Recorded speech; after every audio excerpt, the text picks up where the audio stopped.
कहानी के शुरू होते ही हम डेविड नाम के एक आदमी को कार ड्राइव करते हुए देखते हैं। शहर में हर तरफ बर्फ फैली थी और इस बर्फीले तूफान में गवर्नमेंट ने किसी को भी बाहर सड़क पे निकलने से मना किया था। खैर डेविड अब एक रेस्टोरेंट में आकर रुकता है जिसकी ऑनर है एना। एना के होटल पे ज्यादा रश नहीं है क्योंकि इस तूफान में ज्यादा लोग घर से बाहर निकलना अवॉइड ही करते हैं, इसलिए होटल स्टाफ भी एना का छुट्टी पर था। एना खुद भी यहाँ से जाने ही वाली थी लेकिन डेविड को देखकर रुक गई। वो डेविड का ऑर्डर ला कर देती है और इस दौरान हम नोटिस करते हैं कि वो काफी घबराई हुई है। उसे बाहर बाहर किसी की कॉल्स आ रही हैं। एकदम से उसकी नजर खिड़की के बाहर जाती है। वहाँ एक कार रुकी थी जिसे देखकर एना और भी डर गई थी। यानी कॉल्स करने वाला अब यहाँ तक पहुँच गया था। यह आदमी होटल के अंदर आते ही एना के साथ जोर जबरदस्ती करना शुरू कर देता है क्योंकि उसे अपनी बेटी से मिलना है और एना उसकी एक्स वाइफ है। यह आदमी क्योंकि ड्रग एडिक्ट था इसलिए कोर्ट ने उसे अपनी बेटी से मिलने से मना किया हुआ था। अब इससे पहले कि यह आदमी एना को मारता है उसके साथ कोई और बदतमीजी करता, पीछे बैठा हुआ डेविड जो ये सब कुछ देख रहा था वो इस आदमी को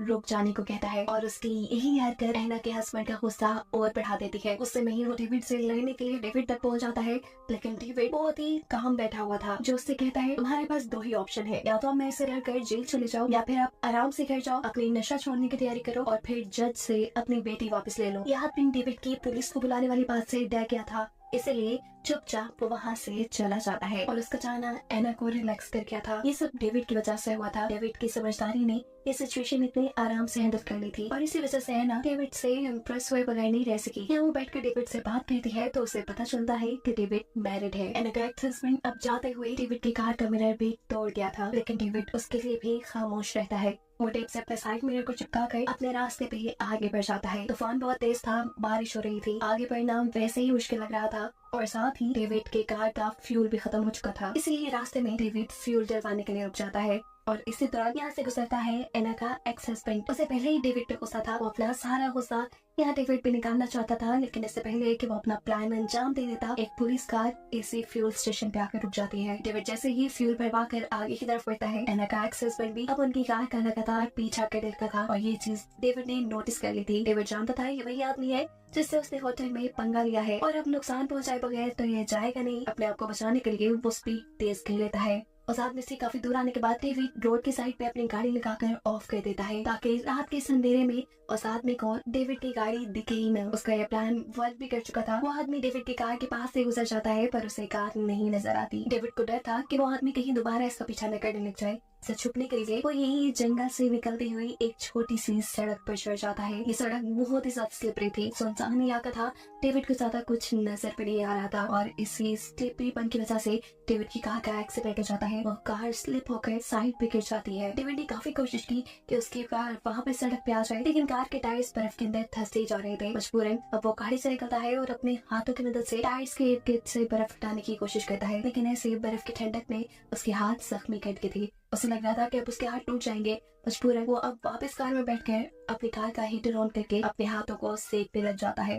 डेविड समझ चुका था कि उसका अब यहाँ से निकलना नामुमकिन है तब तक जब तक कोई हेल्प के लिए है ना उसके मोबाइल में सिग्नल भी नहीं थी कि वो पुलिस को कॉल कर सके। मतलब पता नहीं कब आती क्योंकि गवर्नमेंट ने सड़कों पे लोगों को निकलने से मना किया था और ये तो वैसे ही बड़ी वीरान सड़क थी। यही सोचते हुए उसने अपनी कार की बैटरी भी ऑफ कर दी थी। वो अब यहाँ एक सिगरेट लगाता है और उसे पीते पीते ही सो जाता है। सुबह उसकी आँख किसी जानवर के गुर्राने की आवाज से खुली थी। कोई जंगली जानवर उसके आसपास था जिसके डर में डेविड अपनी कार से बाहर भी नहीं निकलता। इस टाइम उसके पास खाने पीने को कुछ भी नहीं था इसलिए वो अपना यूरिन भी स्टोर कर लेता है। डेविड के दिमाग में अब ये बात भी आती है कि अगर ऐसी ही गाड़ी यहाँ खड़ी रही तो बर्फ गाड़ी को पूरी तरह ढक लेगी, फिर कोई ये गाड़ी नहीं देख पाएगा और उसका यहाँ से निकलना और भी ज्यादा मुश्किल हो जाएगा। इसलिए वो अब कार से बाहर निकलता है। दूरबीन से आसपास देखने पर उसे दूर कहीं धुआं नजर आ रहा था, यानी वहाँ इंसान रहते होंगे। इसी उम्मीद में वो कार से निकल जाता है कि शायद वहाँ उसे कोई मदद मिल जाए।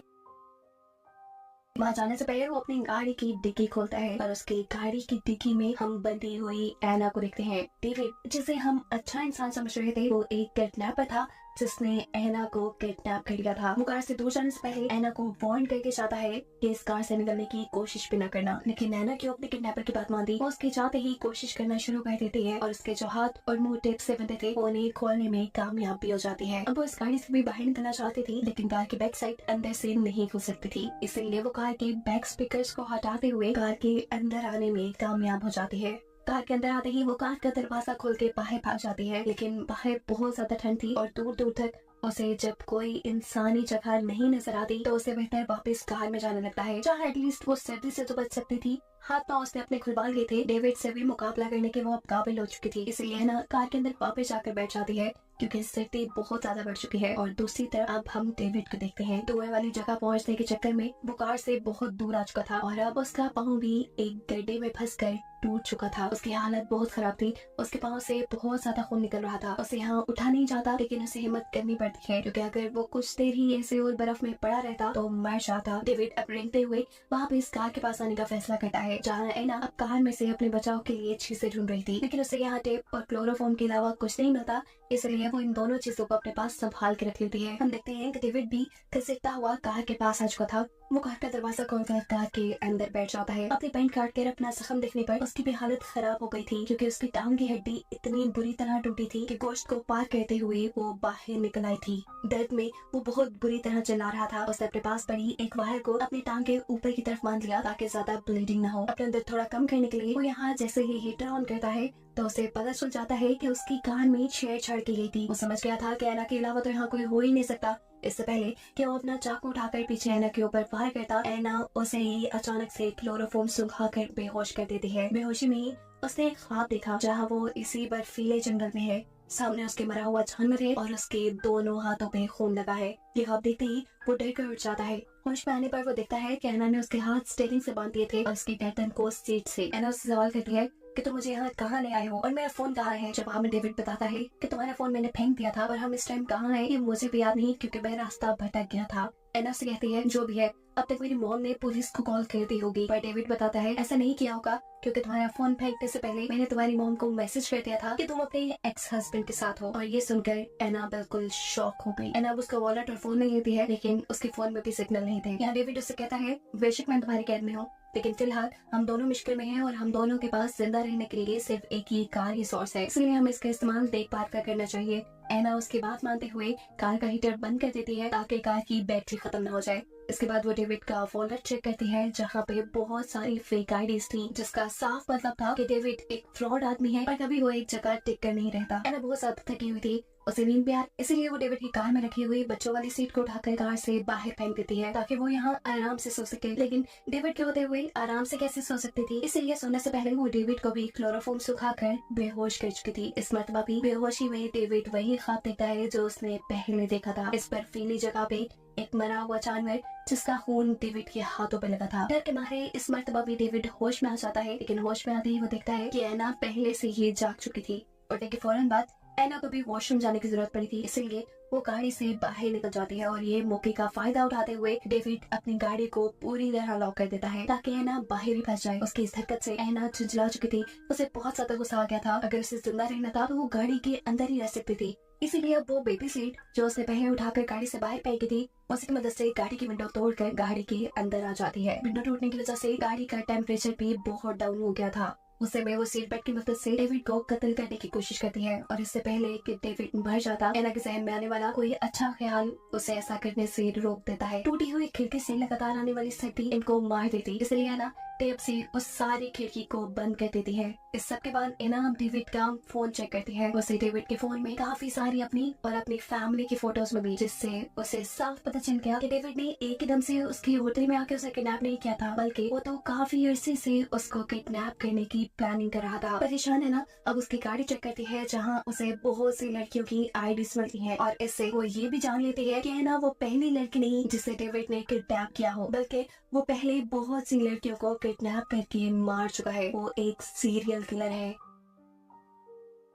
झुंझला कर एना डेविड से सवाल करती है तुम इतनी सारी लड़कियों को कैसे मारते हो और आज तक कितनी लड़कियों को मारा है। जवाब में डेविड कहता है याद नहीं। या वो एना को अपनी पहली किलिंग की स्टोरी सुनाना शुरू करता है। सबसे पहली लड़की को बेवकूफ बनाकर मारने के लिए उसने एक पूरी प्लानिंग की थी। उसने अपना हुलिया शरीफ बना लिया, अपने हाथ में एक अंगूठी पहन ली जिससे वो मैरिड लगे और अपनी गाड़ी की बैक साइड पे एक बच्चों वाली सीट रख ली जिससे ये फील हो कि वो एक फैमिली वाला है। और ऐसे किसी काम में इन्वॉल्व नहीं हो सकता। घंटों से कोई गाड़ी चलाने के बाद उसे एक लड़की मिली जिसे लिफ्ट चाहिए थी। डेविड बताता है मैंने उसे गाड़ी में बिठा लिया। पहले पहले तो सब नॉर्मल चल रहा था, वो मेरे से फ्रैंक हो चुकी थी, लेकिन आहिस्ता आहिस्ता फिर मेरी बातें उसे डराने लगी। वो पुलिस को कॉल ही करने वाली थी, लेकिन उससे पहले ही मैंने उसे पकड़कर चाकू से मार डाला। डेविड बताता है वो मेरा पहला मर्डर था और उसके बाद मैंने अनगिनत मर्डर किए, जिनमें से कुछ तो अभी तक मुझे याद भी नहीं। उसकी बातें एना को डरा रही थी, इसलिए एना उसके मुंह पर टेप लगा देती है। डेविड सो जाता है और एना भी यहाँ सोने की कोशिश करती है, लेकिन अचानक से उनकी कार के ऊपर कोई हमला कर देता है। ऐसा लग रहा था कि कोई जंगली जानवर है, लेकिन जब वो क्रिएचर उनकी कार के फ्रंट मिरर पे हाथ मारती है, तब जाकर इन्हें पता चलता है कि वो क्रिएचर कोई इंसान है या इंसान जैसी है। इससे पहले कि क्रिएचर इनकी गाड़ी तोड़कर इन्हें मार देता, एना जल्दी से कार स्टार्ट करती है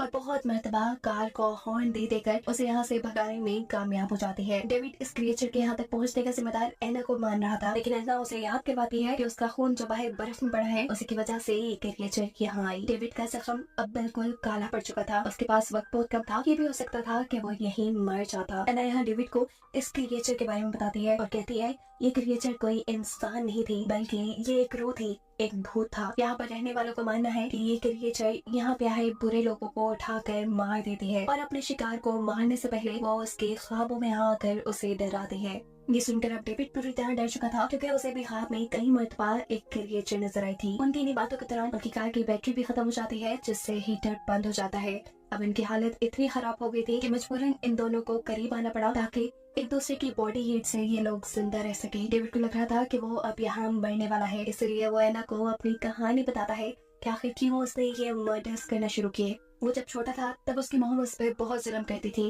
और इसी वजह से वो इतना सख्त दिल हो गया। उसने सबसे पहले अपनी मॉम को मारा था और अब इन लड़कियों को मारकर वो अपने आप को स्ट्रॉन्ग फील करता था, लेकिन असल बात ये थी कि वो लड़कियों से डरता था। एना भी यहाँ अपनी दुखिया स्टोरी सुनाती है कि जब वो भी छोटी थी तो उसके डैड उसके साथ अच्छा सलूक नहीं करते थे। सालों तक वो ये सब बर्दाश्त करती रही और फिर एक दिन उसने अपनी मॉम को सब सच बता दिया, जिसके बाद उसके डैड को जेल हो गई। एना को लग रहा था कि मरते हुए डेविड के दिल में रहम आ गया है, इसलिए वो एना के साथ अच्छा बिहेव कर रहा है, लेकिन वो तो ये सब करके सिर्फ एना को बेवकूफ बनाना था। एना को बातों में लगा कर वो अपने हाथ पांव छुड़वा चुका था और इससे पहले कि एना को समझ पाती, वो एना का गला घोटकर उसे मारने की कोशिशों में लग जाता है। अभी एना पूरी तरह मरी नहीं थी कि अचानक कोई उनकी गाड़ी का दरवाजा खुलता है। बाहर से अंदर आने वाली वही स्पिरिट, वही क्रिएचर थी जिसकी कहानी एना ने डेविड को सुनाई थी। साथ में वो एना को भी ले जाने वाली थी, लेकिन एना अपने आप को बचाने के लिए अपनी वो जैकेट ही उतार देती है जिसे उस क्रिएचर ने पकड़ा हुआ था। ऐसे क्रिएचर के हाथ सिर्फ डेविड ही लगता है। डेविड के यहाँ से निशाने के बाद एना जल्दी से अपनी कार को लॉक कर लेती है और वो क्रिएचर दोबारा यहाँ आकर उसे ढूंढ न ले इसलिए वो कार के ट्रंक में छुप जाती है। उसने कोई मोटे कपड़े भी नहीं पहने हुए थे, शायद ये सर्दी अब उसे मार देती, लेकिन उसकी किस्मत अच्छी थी। ये बर्फीला तूफान रुक जाता है और बर्फीले तूफान के रुकते ही बर्फ हटाने वाली गाड़ियां यहाँ आ जाती हैं, जिसके ड्राइवर की नजर इस कार पर भी पड़ जाती है। तो जैसे ही इस कार के पास आता है तो उसे यहाँ मरे हुए डेविड के ऑर्गन नजर आ रहे थे। गाड़ी को अच्छी तरह चेक करने पे उसे गाड़ी में कोई नहीं मिला, लेकिन फिर जब वो गाड़ी की डिक्की खोलता है तो वहाँ एना थी। सर्दी की वजह से उसकी हालत काफी खराब थी, लेकिन अभी भी वो जिंदा थी, जिसे अब रेस्क्यू कर लिया जाएगा। उसकी जान बच जाएगी और ये दिखाते हुए ये कहानी यहाँ खत्म हो जाती है।